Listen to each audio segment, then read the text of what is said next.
नमस्कार, मैं हूं योगेश राणा और आइए बात करते हैं योगी आदित्यनाथ पर। लखनऊ में योगी आदित्यनाथ के भव्य शपथ ग्रहण समारोह ने उस वक्त की यादें ताजा कर दी है जब नरेंद्र मोदी गुजरात के मुख्यमंत्री चुने जाते थे और वो विकास पुरुष के तौर पर शपथ ग्रहण समारोह का आयोजन किया करते थे। उन आयोजनों ने एक माहौल बनाया और नरेंद्र मोदी के लिए दिल्ली की राह खोली। इसीलिए अब चर्चा हो रही है कि क्या योगी आदित्यनाथ की दिल्ली की ओर यात्रा शुरू हो गई है। इस सवाल का जवाब इतना सीधा नहीं है जितना सीधा ये सवाल है, ऐसा मेरा मानना है। इसलिए बातें पॉइंट दर पॉइंट समझने की कोशिश करते हैं। पहली बात नरेंद्र मोदी से ही शुरू करते हैं ताकि वो तस्वीर बन सके जिसका विस्तार योगी आदित्यनाथ के जिम्मे भाजपा की नई राजनीति में आता हुआ दिख रहा है।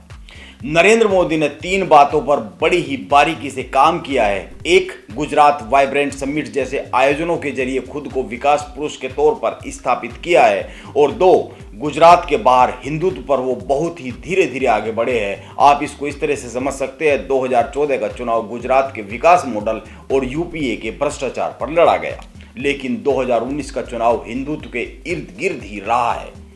आज नरेंद्र मोदी की छवि हिंदू हृदय सम्राट की बनी हुई है। और तीसरी बात, उदारवादी छवि। नरेंद्र मोदी ने खुद को इस छवि के आसपास भी रखने के यत्न किए हैं। 3 तलाक जैसे कानून लाकर उन्होंने अपनी इस छवि को बड़ी ही बारीकी से गढ़ने की कोशिश की है।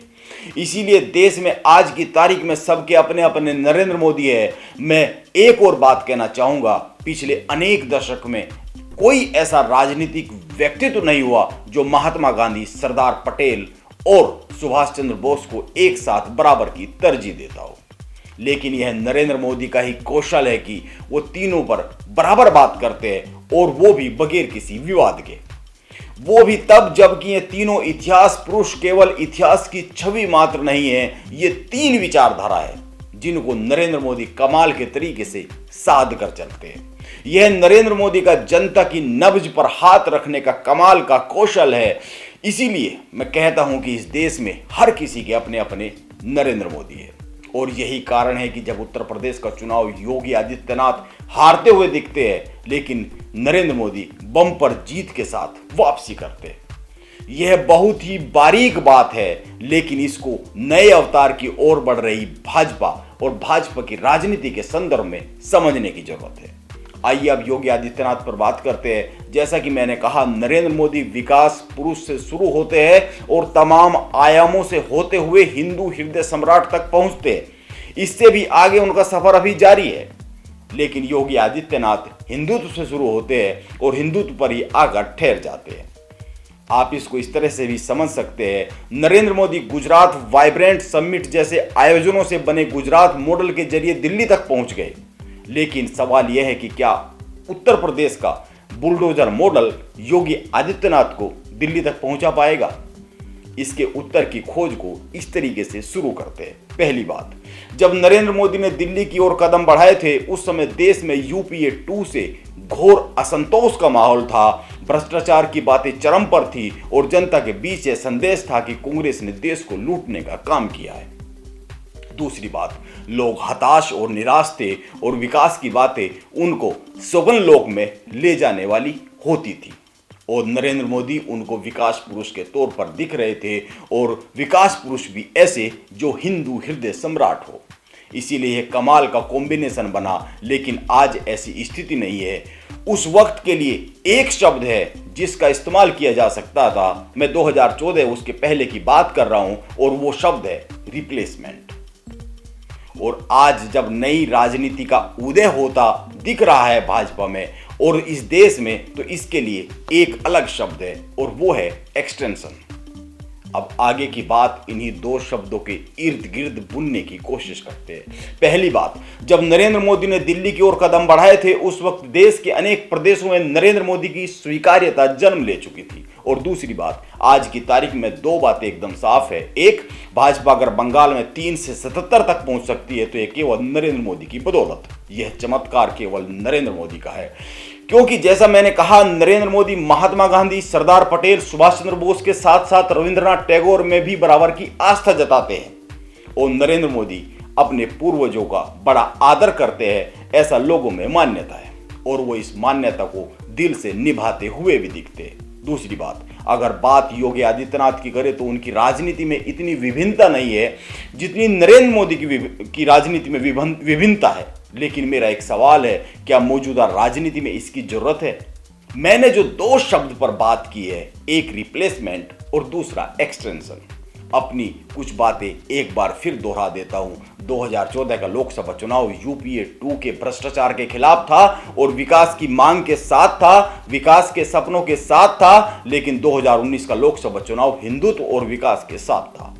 अब समझिए 2024 का लोकसभा चुनाव कहां पर आकर टिकने वाला है, यह समझने की बात है। और फिर मध्य प्रदेश में विकास मामा के नाम से पुकारे जाने वाले शिवराज सिंह चौहान बुलडोजर मामा बनते दिख रहे हैं।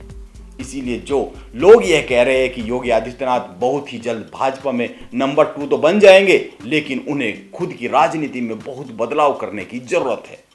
अगर दिल्ली तक का सफर तय करना है तो मैं ऐसा नहीं मानता हूं, क्योंकि योगी आदित्यनाथ जो है, जैसे है, उसी के कारण आज वो वहां है जहां पर है।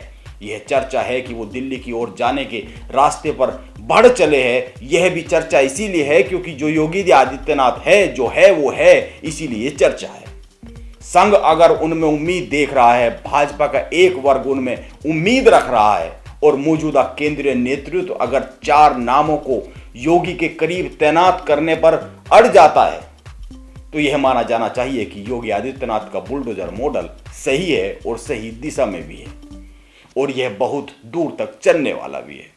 मैंने 4 नामों की बात की है, पहले इनकी बात कर लेते हैं, तस्वीर बहुत हद तक साफ हो जाएगी। एक केशव प्रसाद मौर्य अपना चुनाव हारने के बाद भी डिप्टी सीएम बनाए गए हैं। 2 ब्रिजेश पाठक, इनको भी डिप्टी सीएम बनाया गया है।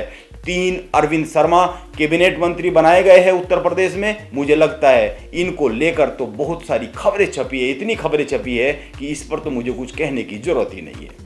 और 4 बेबी रानी मौर्य, इनको भी कैबिनेट मंत्री का दर्जा दिया गया है।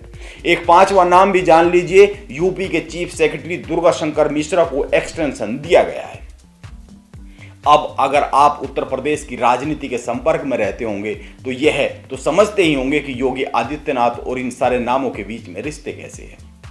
भारतीय राजनीति में एक कहावत है, दिल्ली की राह उत्तर प्रदेश से होकर गुजरती है।